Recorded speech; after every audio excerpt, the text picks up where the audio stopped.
We're proud to announce Chance Forever. Help Rotary make history at endpolionow.org.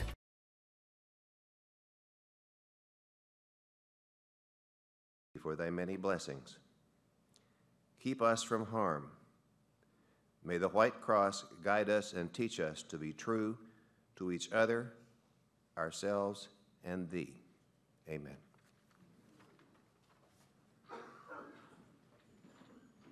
Good afternoon, fellow Rotarians. Many years ago at Arkansas Girls State, we were told by our leader about the importance of firm handshakes. Firm handshakes, not a limp handshake. We were also told the importance of a firm Pledge of Allegiance instead of a limp Pledge of Allegiance. So anyone who wants to join me in a firm Pledge of Allegiance, please do. Right now, let's sing America the Beautiful. Oh, beautiful.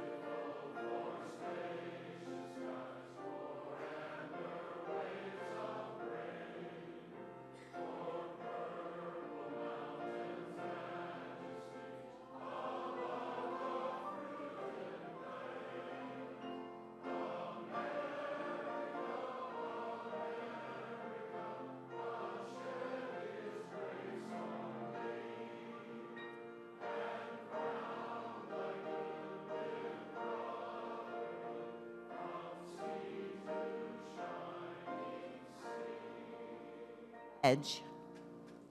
I pledge allegiance to the flag of the United States of America and to the republic for which it stands, one nation under God, indivisible, with liberty and justice for all.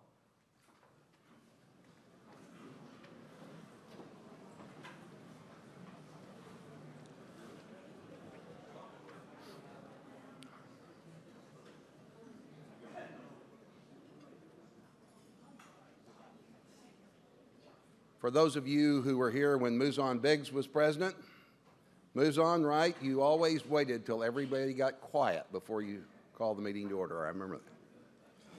We're so glad to have so many wonderful guests this evening, or this afternoon, rather. First of all, with Casey King is Jerome Marquardt, Security Advisors of Mid-America.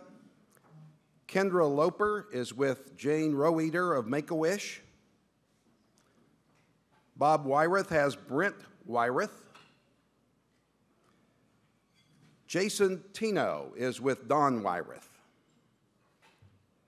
Randy Carson of Cox is hosted by Regina Moon. And our Sergeant-at-Arms, Matthew Briscoe, has three guests, Eric Arnold, Rom LaPointe, and Michael Lahane.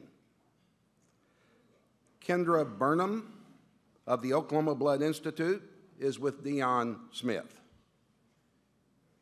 Vic Bailey of KTUL is hosted today by Bob Sate. And Mindy Strain, who is a Rotaract member of Spirit Bank, is with Rhonda Daniel. Will you please welcome our guests?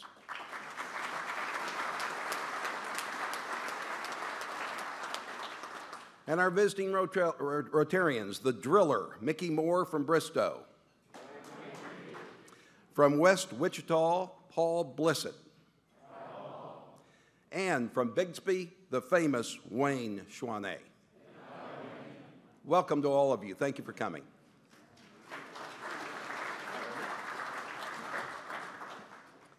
Thank you, volunteers. And now we will thank our sponsors for this week.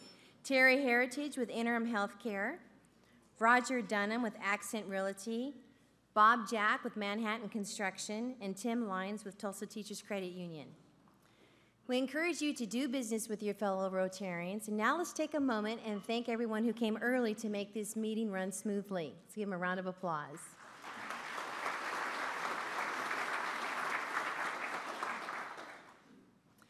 I have a few announcements today that I come to you with a heavy heart. On behalf of the club, I extend our deepest sympathies to the family of longtime Rotarian and special lifetime member Carl Wright, who passed away on May 15. Carl's daughter, Marty Alexander, has been a member of our club for many years as well. A memorial service is planned for 2 p.m. on June 12th. Condolences cards are on your tables. Please keep the Wright and Alexander families in your prayers. Also, some more sad news. We also extend our condolences to past President John B. Johnson's family, who passed away on May 18th. Memorial service is set for 10 o'clock this Friday, May 22nd, at the Boston Avenue United Methodist Church. Cards are on your tables for conveying our sympathies to the Johnson family. Please keep them in your prayers.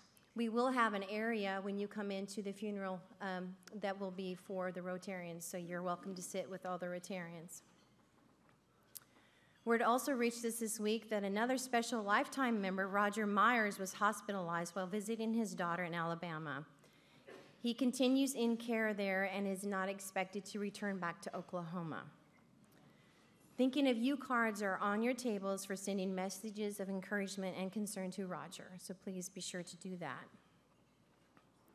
Wasn't last week's naturalization ceremony awesome?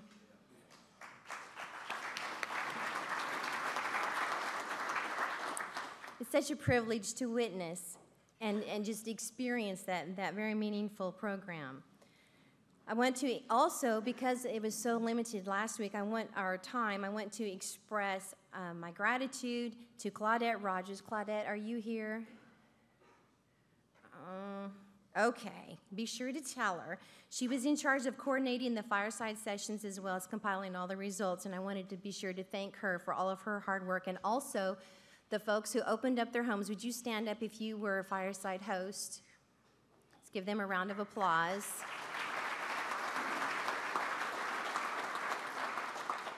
And also, John Raines, if you will stand up. Okay. Hats off to John for a fabulous Mayfest event last Friday. We had over 50 in attendance, as well as great food, great art, great fellowship. And John Delavadova, where are you? There you are. Thank you for an awesome job with your trio. Let's give them a round of applause again. We have a few committee meetings today. Crescendo Music Awards in room 232. 2015-16 programs in room 233. Food planning, and you know who you are, room 234. And then the IBA Awards is in music room C. Now, Will Smith, will you please come forward and bring to the stage our newest member? And Jake Dollarhide, thank you for coming early and doing the new member orientation. So exciting when we have another new member coming to join us.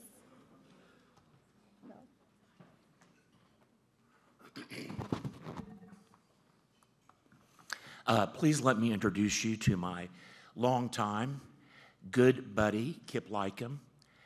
Kip is a native Tulsan, went through Elliott and Edison Public Schools, and eventually went on to receive degrees from the University of Tulsa in economics and finance, and holds an MBA as well. Kip is the managing partner of Holcomb Investments, which is primarily involved in commercial real estate. He has been married to his beautiful wife, and I mean beautiful wife, Pat, for 35 years, and has 2 sons, Robert and his wife Christian, and Alex and his wife Lauren. Kip is also the very proud grandfather of Nellie Holcomb, and just found out that he has another grandbaby on the way. Kip is on the executive board of the Tulsa Boys Home. He is a parishioner at Christ the King Church and has social affiliations with the Summit Club and Southern Hills. Kip, it is such an honor for me, I've known you for so long, to be the first to officially welcome you to Rotary, and I will hand you your copy of the 4-way test. And I have a couple of pins for you on the table that you can proudly put on your lapel. And anyway, let's all welcome Kip to the club.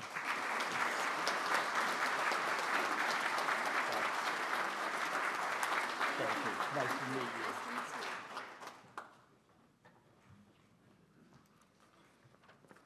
Thank you, Will.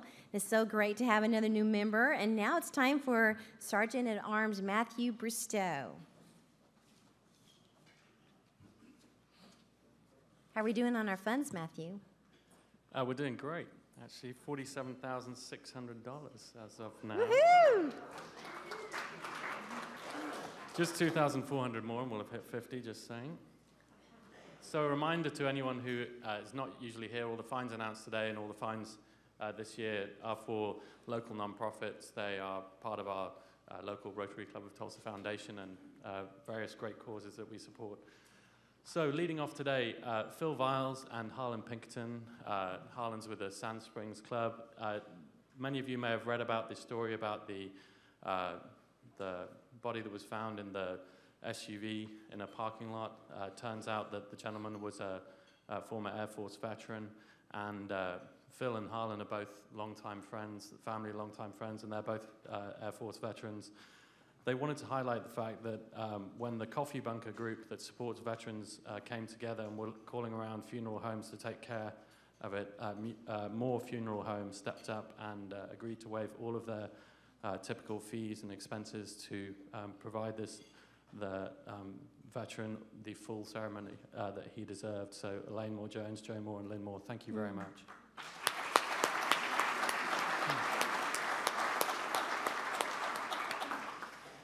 So we have a former sergeant in the house who's got his Wal Martin rollback program.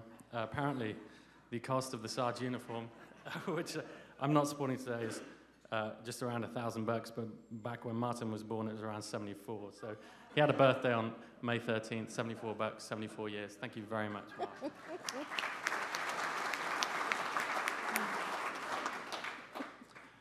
Now, Dave tells me that he feels 39, so he wants to give $39, but apparently it's really 61, and add them together and it's 100. So Dave had a birthday, $100. Thank you very much, Dave.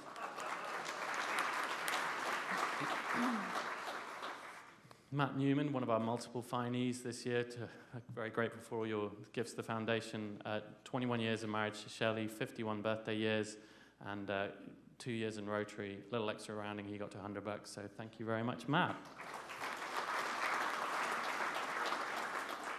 See, there was no Sarge last week, so I'm playing catch-up, and I've got a few to go. So, Mr. Byers was throwing out, he tells me it was a 90-mile-an-hour fastball straight over the plate. You know, I think we've got, oh no, did it not work? We had a picture of him waving to the crowd, celebrating his great accomplishment. But he was there with our other fellow Rotarian, Karen Keith, and it was the kickoff for Ozone Alert Day. So, Tom, thank you very much for $100.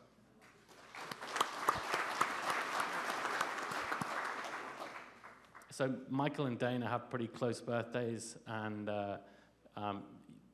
Michael always sends these really sweet emails. I never show him that I'm going to put it on the slide, but he always sends these wonderful things about Dana. On this one, he's talking about her being a lovely wife, so I just put that up there to embarrass him. But we appreciate that. April 26th, May 24th, 119. Thank you very much, Michael.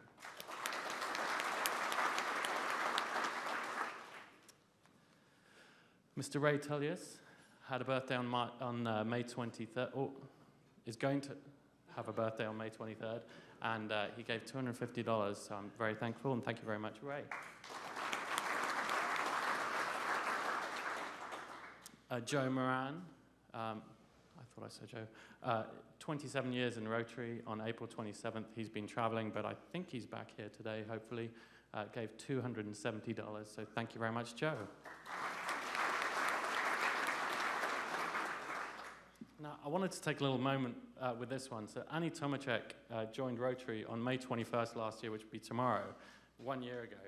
And I sent her a note inviting her to make a donation to the foundation, and she sent me back a note to say how much she'd appreciated the tremendous opportunity to meet fabulous people who are committed to coming together to make the world a better place. Kindness matters.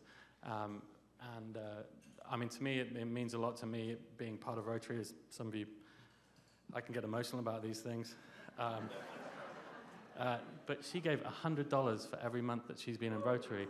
$1,200.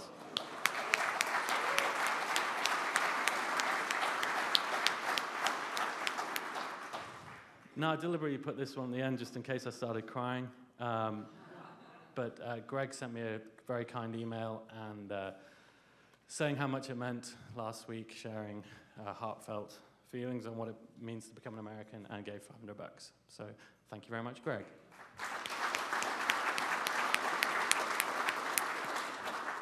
We have one more. Well, my slides are done, so I don't know. But you have to stay standing there. Speaking of heartfelt feelings, Tony and Sandra gave $100 in your honor.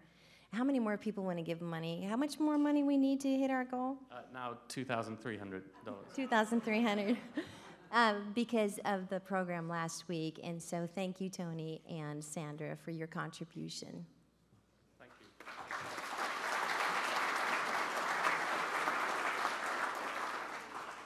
And now we have the future president-to-be.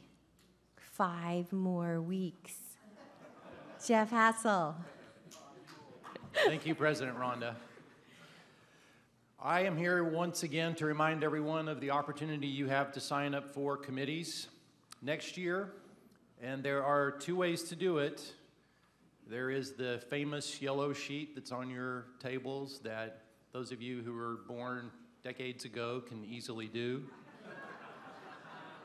Age is no excuse. There is information that should help most of you understand what the job would be.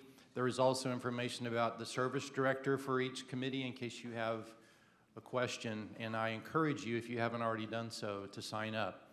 For those of you who were born the same number of decades ago, or maybe fewer decades ago, you can also sign up on DACDB, and Alicia, our Sergeant-at-Arms-to-be, has famously pulled it up to show everyone how you do it. I think for some people, DACDB might be this great mysterious thing that doesn't even really exist. Maybe you're the kind of people who think we never really landed on the moon.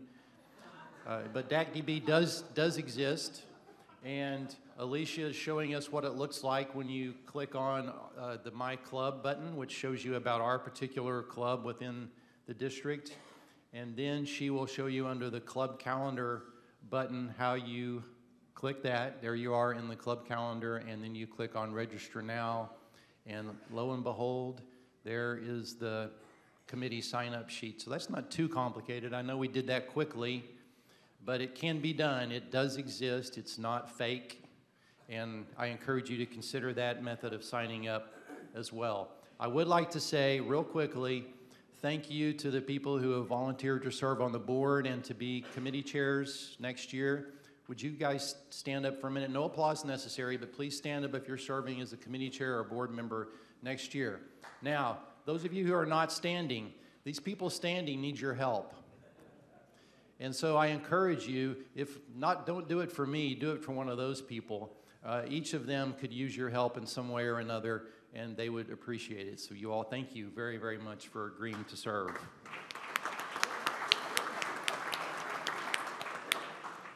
And one last thing, President Rhonda, and I'll be done. Remember a few weeks ago, I encouraged everyone to do something new next year, and I want to repeat that. Please, we need the veterans in committees. I don't want you to leave a committee that you've served on for years and you want to serve on again, but I also want you to consider something new. And for those service directors and committee chairs who just stood up, please accept these new members in your group and give them something to do from the first day. If somebody signs up for your committee, they're ready to go to work, and let's put them to work. Thank you all again very much. Please sign up for committees, and we're off to a great year very soon. Thank you.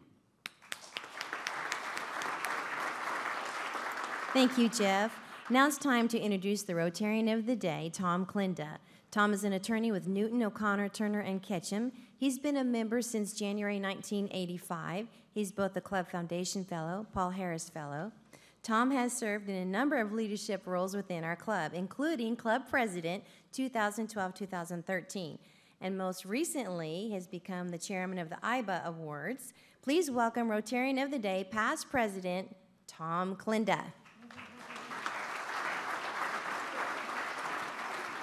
Thank you, President Rhonda. And before I introduce our speaker, John Holcomb, I have to remind you, our 22nd annual IBA Awards is just 1 month away. And if you don't have tickets, stop by the table out there, get your tickets.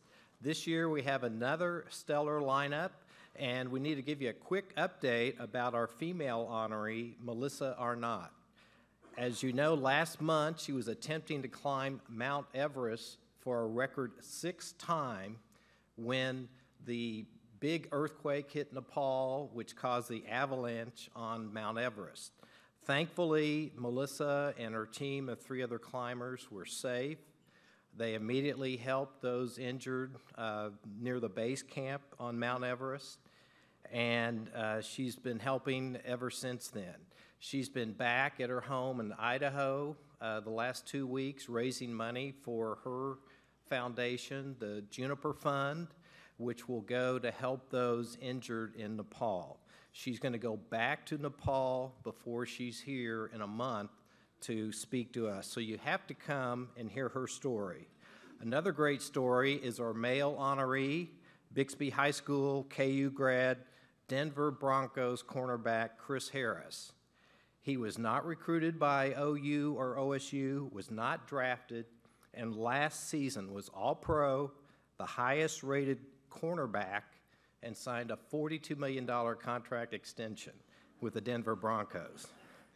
Back again as our Master of Ceremonies is Seth Davis, and our keynote speaker is Barry Henson, Illinois State basketball coach. He's also coached at KU, Missouri State, ORU, and Bishop Kelly.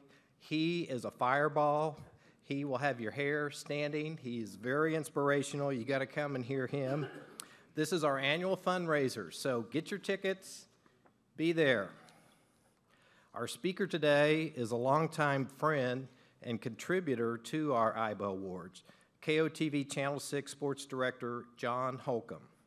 John started his career at KOTV in 1995, and for the past 16 years, he's anchored the weeknight sportscast for the News on 6 at 5, 6, and 10. He also co-hosts the Oklahoma Sports Blitz on Sunday nights with Dean Blevins. During the high school football season, he anchors the Friday Football Blitz. He's entering his 6th season as radio color analyst for OSU football and his 4th season as analyst for OSU men's basketball. He was named Oklahoma Sportscaster of the Year 2001 and 2002. John and his wife Gina have 2 daughters, Melody and Maggie. John was our Master of Ceremonies for our IBO Awards back in 2011, and he has consistently promoted our IBO Awards. Whenever he covers any of our past IBO Award winners, he specifically references them as one of our IBO Awards recipients. Please give a warm Rotary welcome for our special guest, John Holcomb.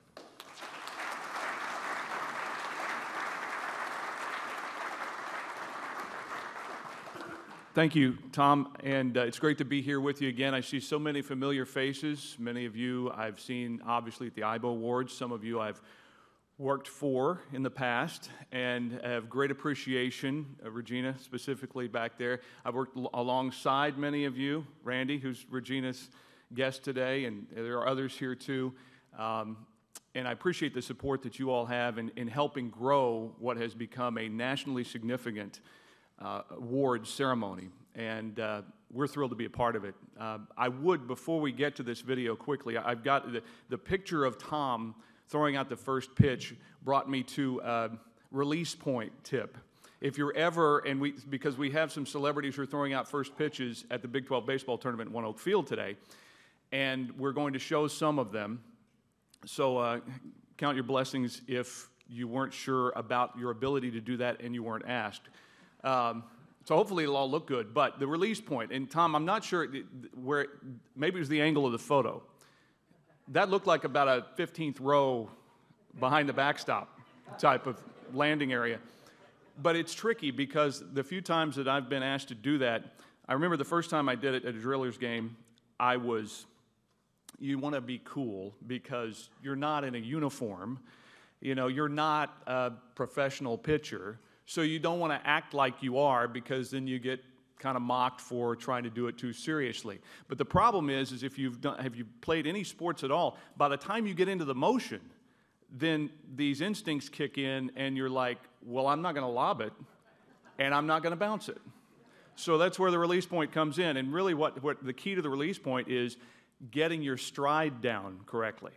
So inevitably, if you're going to be cool, you're going to take a short stride, and then if you do the short stride with the hard throw, that's where you end up launching one up near the press box. So just remember, release point is all about the length of your stride, and I'm sure that at some point in some Rotary Club meeting down the line, someone can take that. Release point is all about the stride and turn it into something about Mickey's Wells or something else. I was glad to get the opportunity to visit with Coach Sutton. About a month ago now, we did the interview, and obviously this was, the hopes for this would be that we would have Coach Sutton here today and we would do the interview live, and he could share a lot of stories about how significant his relationship with Mr. Iba has been and was throughout the course of his life.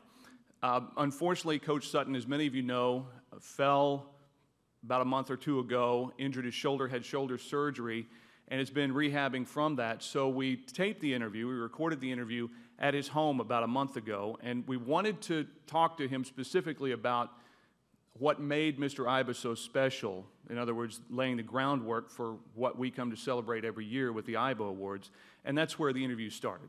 So let's enjoy. You had a very warm relationship with Mr. Iba, but how did it all start? How did you end up at OSU? You know, it's an interesting story because when I grew up in western Kansas, there were 4 great coaches, and all of them recruited me. You had Mr. Iba, of course, but you had K-State had Tex Winter, who was a great coach. You had Ralph Miller at Wichita. It was Wichita University. It wasn't Wichita State. That came along later. But then we also had Fogg Allen. So there were 4 coaches, and I had gone to all of them, and you know, like you did at that time, and you do even today, you went to visit the campus. Well, I did Dr. Allen. He liked me so much that I went 4 different times to Lawrence. And he was the only one that came out to my house and met my parents. And my mother, it was a Sunday afternoon, she made as young, or not young, but your parents would do at that time, she had Sunday dinner, and boy, he was there, and he was there for 5 hours. Great storyteller. And people still ask me, said, you know, if you had gone to Kansas, you'd have played with Will Chamberlain. And I said, well, you're right. But I said, I wouldn't have had as much fun as I did at Oklahoma State. But all of those were great coaches. And it came down to Mr. Iba. He impressed me so much when I made my home visit. And I told him, you know, I'd talked to Dr. Allen, and he said, well, he's a wonderful man, and he was a great friend. Those 2 were really good friends. But I said, I think this is the right place for me, and he was really excited about it. Mm-hmm. And he basically told me, he said, you know, we've got a lot of players. Said, you may not play as a freshman, and he was right. I played on the freshman team, because at that time, freshmen weren't eligible. But I've never looked back, though, on that, because Mr. Iba was just not only a great coach, and I think most people that have really followed basketball, they understand that. A lot of my friends that are great college coaches, they know that Mr. Iba was just a wonderful coach, but he also was just a wonderful person. And he taught us so many things, the players that played for him. And I still look back at, boy, those days when I was a player with him, and then when I was a freshman coach, he let me coach the freshmen, and so I always sat on the bench next to him, and it was just a marvelous experience just to have him around. But the thing that set Mr. Iba off, I thought, was not only the great, you know, coach that he was, but he was a better person, and he taught all of us some wonderful things that we all applied to our lives, and I still look back at some of the things that he taught me and some of the lessons I try to teach my team. Did you catch yourself as a young coach growing up saying some of the same things to your players that he would say to you? Yes, that's true. Yeah, that is absolutely true. And but anyway, I can't believe it's 22 years since we started this wonderful banquet, the IBA banquet. And I remember when we had, I think there were 4 Rotarians that came along with me over to Stillwater and said that they wanted to start this wonderful event. And I said, boy, that sounds great, and I'd like to be a part of it. So we've really built that thing into just a marvelous experience for anybody that attends. Did you think it would become as big as it has become? I didn't think it would. I mean, I thought it would be very nice and be good, and I thought Mr. Ivan might live longer, but he didn't live as long as I think a lot of us thought he would, but golly, that banquet's been something special. And we've been able to get a lot of my friends who have been speakers, and they agree that they just worship Mr. Iva because, you know, they were my age, a lot of them, and but it's just been a marvelous experience, I think, for anybody that attends the banquet. When you became the head coach at OSU, you obviously welcomed him back to come watch and maybe advise. I mean, how did that work? I'm sure that you've got a lot of stories about that. He was great because we would take him. I'd send one of the managers out to pick him up, and he'd come down. He did that for the first couple of years, and he would see 3 or 4 different days, and we'd talk afterwards. You know, I was much closer at that point with him than I was as a player, and so I really appreciated it. But one of the funniest things, Country, his first year as a freshman, and he's out there with running what we call a 3-man weave, where you pass the ball and rotate and go behind, and you go up to the other end of the court, and then you just turn around and come back, and it's 3-man weave. And he and I were standing at mid-court, and Country came along, and all of a sudden, he tripped on the line, the center court line. It was just like he tripped, and he just goes flying on the floor. And Mr. Ivy turns to me, and he says, in that deep voice of Mr. Ivy, he said, "That boy's got a long ways to go." And I said, "Yes, sir, he does." And then about a week later, he had made so much progress, and he said that, you know, I had a bigger guy here at one time, and he said, it took him a full year before he could play. And he said, "You keep working with him," said, "he's going to be a pretty good ball player." And he sure was. Is that one of your most fond memories of coaching at OSU, was how Bryant developed as a player? Everybody thought there was no way that Bryant could make it, you know, a very good basketball player. But the one thing that impressed me and impressed Mr. Iva was his ability that he had those wonderful soft hands.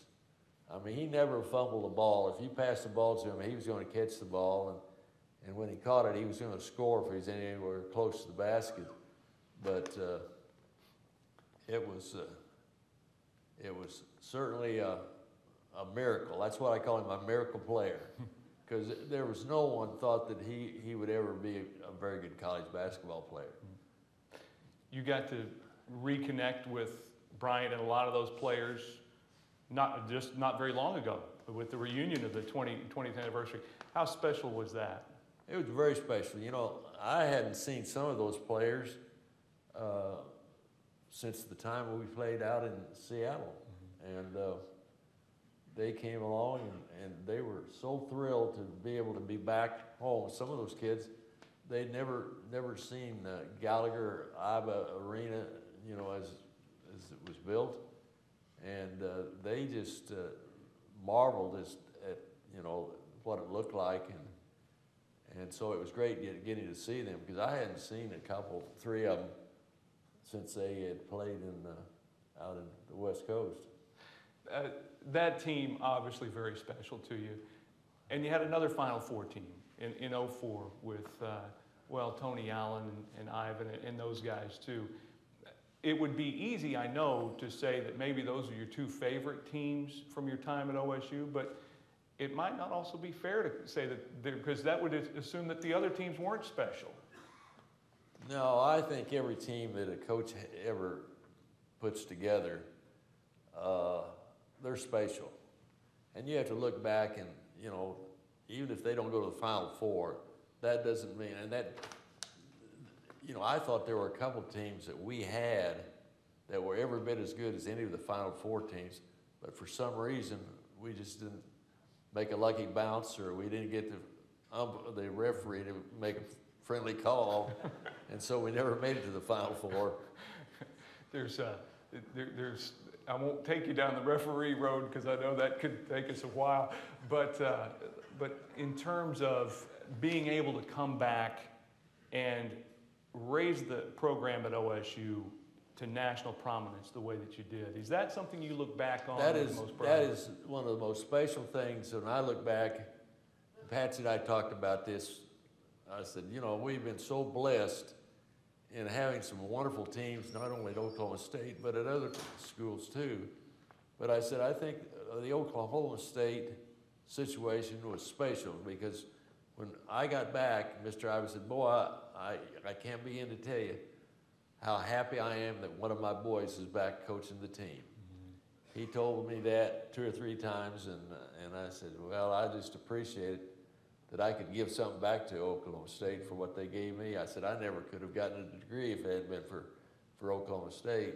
And so anyway, Oklahoma State's always been a special place as far as I was concerned because, and you know, I'm not saying that we didn't have teams at Kentucky or at Arkansas that weren't really good or could have been better, but I said, that's always been special because for Mr. Ivey, he gave me something back to him for what he had given me, and the school gave something back to me. And I said, it's just been a real honeymoon as far as I'm concerned. Every year this comes up, and with the Hall of Fame, and you get this outpouring of support anymore now on social media whenever the newest class of the Basketball Hall of Fame is announced. And people just, they can't figure out why you haven't been elected yet. Do you spend any time thinking about that at all now? No, I don't. I've always been a little disappointed because I thought if you looked at some of the other coaches that are in the hall, that I probably, with my record, deserved to be in it.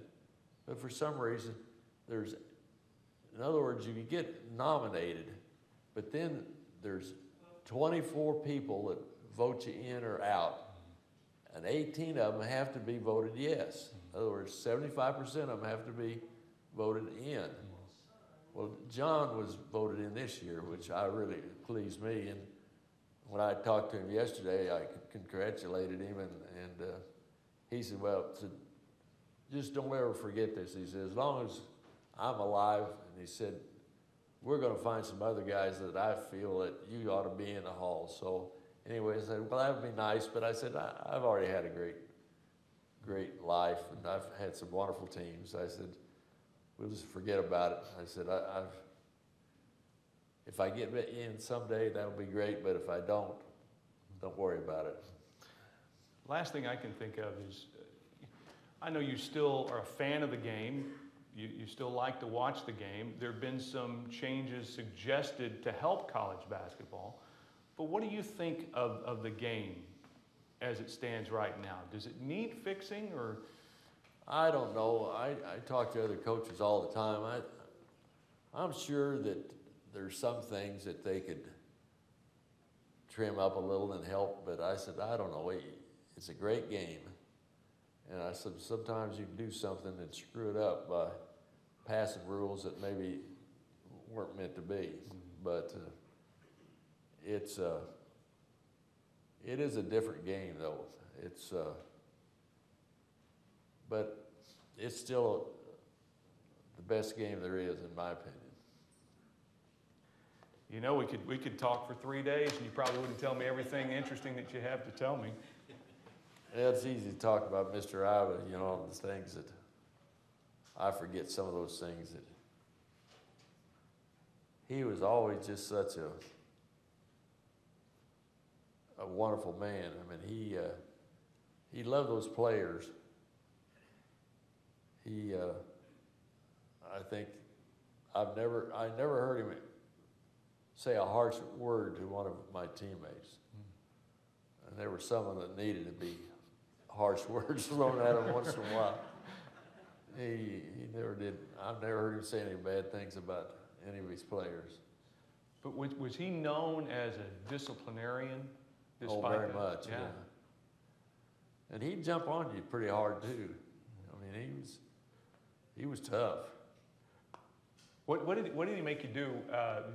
Did you run stairs, or what was the punishment like when you didn't do it? Oh yeah, we had to run those stairs, and you had to run them up in the balcony, and that was really dangerous because even today, when you come down those steps, if you slip and fell, you'd come all the way down. In fact, there are ladies and gentlemen that have fallen on those steps. But, oh, he always had something funny, though, some story that he wanted to pick him on a little bit. He was clever. Coach, I remember one of my favorite things was when you didn't think one of your teams was playing tough enough, you borrowed a bunch of football gear. Oh, yeah. That was that 04 team, yeah. Sean that was his idea. He said, we'd played out in Denver, we played BYU. And we were better than they were. We ended up getting beat. We came back, and Sean's the one that laid it down. He said, let's just get the football helmets out. We came out there, and all the football coaches came out. They heard that we were going to do this. All the football coaches came out. And more of those players, they were embarrassed. When you saw the look on their faces when they realized what was going to happen. Oh yeah, they were. But what was funny, they had all those football coaches, and they heard that what was going to take place, and there were so many students. They were all out there watching.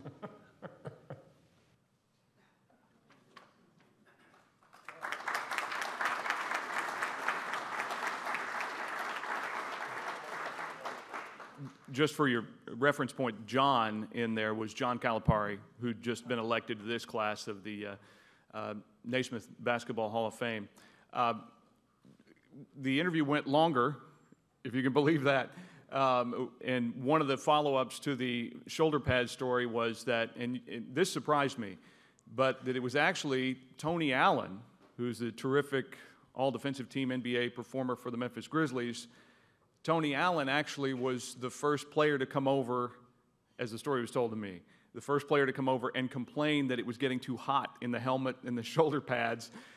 And that was the wrong thing to say to Sean, at least according to what Coach Sutton said. And so they went even harder for a little while with the shoulder pads and the helmets on. I would like to also thank Mike Carter here up front for helping organize this and make sure that everything got done. Obviously, Mike's relationship with the Suttons is very deep and long-lasting, and so thank you for helping set that up as well, Mike.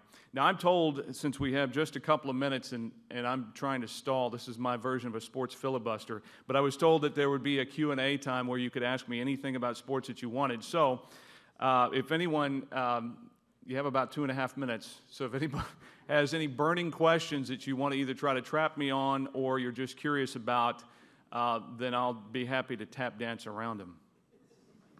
Yes? Will the 30-second clock go into operation? I believe so. That's one of the rule changes we were talking about with Coach Sutton. The committee, as I understand it, has recommended that the shot clock for men's college basketball go from 35 seconds to 30. And usually those recommendations are rubber stamped by the rest of the governing body, as it were. That, and also I think they're talking about taking away 1 second-half timeout, so to keep the stoppages of the game down a little bit. And those aren't the only changes that a lot of people would argue need to take place. Widening of the lane in college basketball to help create more free-flowing through the lane. It's gotten so physical in the college level. That's a possibility, but I don't think that one's on the table for this year. But moving the shot clock to 30 seconds is. Yeah. Yes? Did you ask Coach Sutton about the one-and-done players? Yeah, we didn't get into the one-and-done part with him. Now, that's come up quite a bit, and I know that he and Coach Knight, who obviously has been to the IBO Awards, and is one of the few who did not wear a tuxedo. Those of you who were there, he was resplendent in a beige sweater, which surprised no one, actually. I know that they've talked about it, and I think Coach Knight has been a proponent of at least 2 years. I think it's personally what I'd like, but I've always been a college basketball fan more so than the NBA, the Thunder notwithstanding. I think the Thunder have been great for the state, but I also think that they've impacted attendance to some degree at OU and OSU as well. But there's kind of a trade-off there. But in terms of college basketball, what I'd love to see is something more like the college baseball rule, where it's basically if you go to college, it's 3 years before you could get out, just simplifying it. But you could go pro straight out of high school. I don't think you should force a young man to say you have to go to college for a year, just especially if they're good enough to go to the NBA, just go. So, anyone else? You're letting me off easy here. Yeah. And yes, Jerry, I did hit the ball twice with a golf club. One time, Jerry Dillon and I were playing in a scramble at a golf tournament at Bailey Ranch, and we were in the rough, or no, we were just playing our own ball, and it was one of those T.C. Chen 85 U.S. Open shots. It came off my club, and on the follow-through, it hit my club again. And he's been amazed now for 19 years. Yes?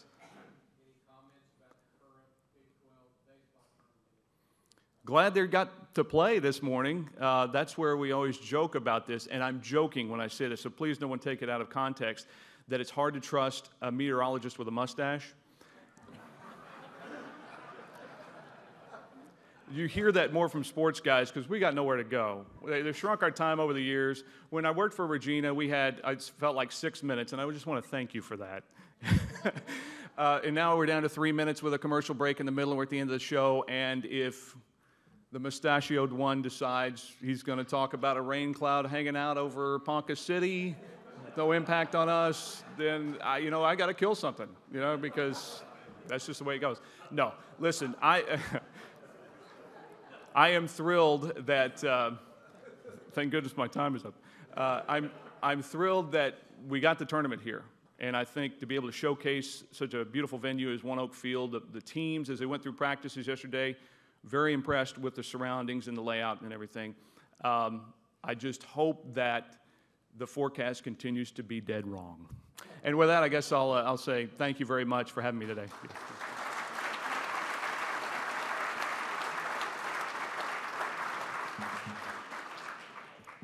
What a great meeting. Thank you so much, John and Tom. A book recognizing today's program will be presented to our partner in education school, Celia Clinton, and it's called Magic in the Mix. Or what was that saying you said? Release point, all about the stride? Yes. Maybe we should get a book like that. Okay. Next week we have Margaret Martin, Harmony Project founder, and then Pat Jones, OSU football coach, is June 3rd. So be sure to come. We've got lots of good programs left for the year, and then, of course, into Jeff's year. Now, as we conclude, I hope you will recognize this song. What's all the buzz about? Okay, right now, performed by Van Halen, rocks your world for some light-up Rotary fun. We are adjourned.